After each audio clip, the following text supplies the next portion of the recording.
Ang pag-uusapan po natin ay ang nilangaw na mura rally ng mga DD shit diyan po sa Japan. May mga photograph po silang pinapakalat katulad po nung nakikita ninyo, maganda ang shot, napakaraming nanonood kuno, no? In particular, yan po ay kanilang ipinost dito po sa SMNI. Kung titingnan po ninyo, parang napakarami po nila, oh. Pero sa totoo lamang, ang gulo lamang ang marami po diyan.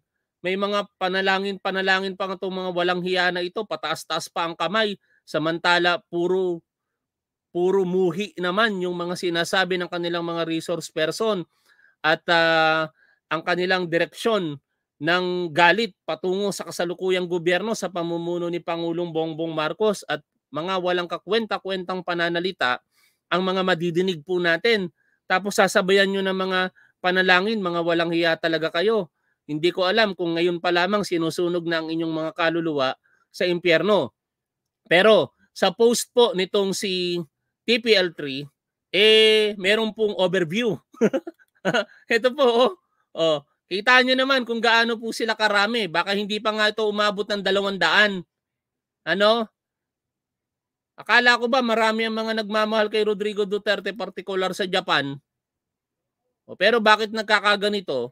Pero alam ninyo mga tol, hindi lang naman ang motivation dito suporta kay Rodrigo Duterte. Kung hindi suporta doon kay Apollo Kibuloy na kumakaharap po sa samut-saring kaso na ngayon ay nagtatago, hindi natin malaman kung nasaan na. May kaso po yung sexual abuse of a minor, nakakahiya, isang pastor, tapos sexual abuse ang kaso, pati human trafficking. Yung kanyang kasong sexual abuse sa Davao ngayon ay tinransfer na po sa Quezon City at yung human trafficking naman na non-bailable ay nandito naman po sa Pasig. Ano ba ang nangyari kanina? Hindi ko po alam ang kabuuan. Pero pumukaw po sa aking atensyon, kaya sabi ko nga idadamay ko kayo sa buwisit, ito pong mga pahayag dito ni Harry Roque. Pasensya na po kayo kung kailangan nyo din pong mabuwisit. Pwede naman po kayong umalis kung kayo po ay nabibuwisit at ayaw nyo pong pakinggan ang mga sinasambit dito nitong si Harry Roque. Pero kailangan po nating pakinggan at idebunk po natin yung mga kasinungalingan na pinagsasasabi po dito nitong si Harry Roque. Aking iniyak dahil hindi ko maintindihan kung bakit nawala sa piling namin ang aming ina. Pero alam ko po ang pinagdadaanan ninyo. Masakit man tanggapin na nawalay kayo sa inyong mga anak sa buhay. Karamihan sa atin, heto lang ang pamamaraan para mabigyan ng mas mabuting buhay ang ating mga mahal sa buhay. Ako po, nagpupugay sa inyong lahat. Kayo po ang bagong bayani. Lakas mambola no? Kahit mambola ka, hindi ka na mananalo. Nung panahon nga na buo pa ang unit team, kaming mga nabudol mo, binoto ka pa. Hindi ka nanalo. How much more ngayon na kaming mga bumoto sa'yo, hindi ka na iboboto. Kaya kahit anong gawin mo, Harry Roque, mananatili na lamang ang pangarap mo na maging senador. At kaya kami po ay narito. Dahil alam hindi po pwedeng i-pass forward Kaya nga sabi ko sa inyo, ako lamang ang nabibwisit kanina, kaya naisipan ko mag-live ngayon at isama ko na po kayo sa buwisit. dahil tingnan nyo naman, makikita nyo pa lamang yung tiyan nitong si Harry Roque, mabibwisit ka na Tapos mapapakinggan nyo pa yung kanyang boses, lalo ka mabibwisit. Tapos yung kanyang sinasabi, lalo ka mabibwisit. Kaya sama-sama na tayong mabwisit. Pero gawin po nating informative yung pagiging buwisit na to. Tuloy po tayo rito. Namin sa inyong mga pagkabayani, lahat po kayo may karapatan na malaman kung ano nangyayari sa ating mahal na bayang Pilipinas. Tama, lahat tayo may karapatan. Ang problema, yung sinasabi ninyong mga nangyayari ay mga kasinungalingan. Ang dami-daming mga magagandang nangyayari sa kasalukuyang gobyerno pero pinipili ninyo ang kasinungalingan na ipakalat sa harapan ng publiko. Buti na lamang kayo-kayo na lamang ang naglolokohan. Kayo-kayo na lamang ang nagbobolahan. Yung dami nyo, walang-wala talaga Hindi namin mawari kung ano ba ang pinaguhugutan nyo pa dyan ng mga sinasabi ninyo samantala kayo-kayo na lamang nagbubulahan. Parang waste of time na yung ginagawa ninyo eh. Kasi palakpakan kayo ng palakpakan tapos kayo-kayo lang din naman yung nakakapakinig sa inyong mga sinasabi maliban na lamang kung itapik ng mga content creator na katulad po namin nadidinig tuloy ngayon ng publiko. Pero kung hindi namin kayo itatapik, eh wala na sigurong makikinig sa inyo eh. Pero ang mahalaga, gawin natin yung katotohanan. Ipahayag po natin yung nararapat. Kasi ang nakakatakot dito mga tol, kung bakit po natin tinatalakay ito, meron po kasing 40% na mga Pilipino na wala pong pakialam sa kasalukuyan. Sila po ay very busy sa kanilang mga hanap buhay. Eh paano kung maligaw po sa kanila ito?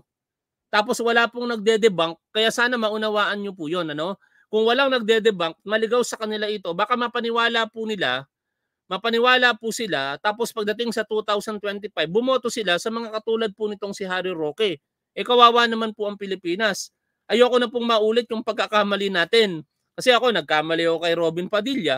Inaamin ko yon. Lalong-lalo na dito kay Harry Roque, nagkamali ako dito. Buti na lamang hindi po ito nanalo. Lahat kayo may karapatan panagutin ang mga nagsasala sa gobyerno. Anak ng Teting, talagang napaka hindi natural nung ng talumpati no? Kasi biruin mo magtatalumpati ka tapos may sound effect pa. hindi natural eh. Dapat pag nagtatalumpati ka, normal lang. Tapos pagka talagang yung pagkaka-deliver mo ng mensahe ay maganda, saka ngayon magpapalakpakan. Ito parang kada talumpati niya, kada isang sentence o ilan merong sound effect pa na pinalalabas na parang ang dami-dami nila. Nak ng Teteng. Aaminin ko po sa inyo, isa rin ako sa nabudol.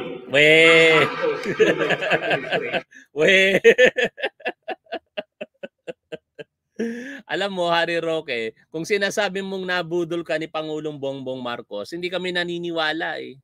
Kasi unang-una, utos sa'yo ni Sara Duterte yan. Inamin mo na yan eh.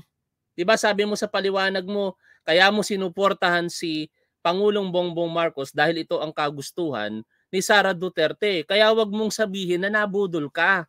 Ikaw ay sumunod sa kagustuhan ng boss mo at walang pambubudol doon. Hindi mo sarili yun eh. Hindi mo sariling desisyon.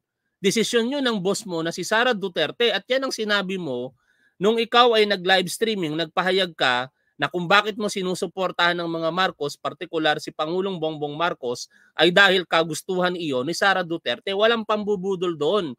Kami ang nabudol mo.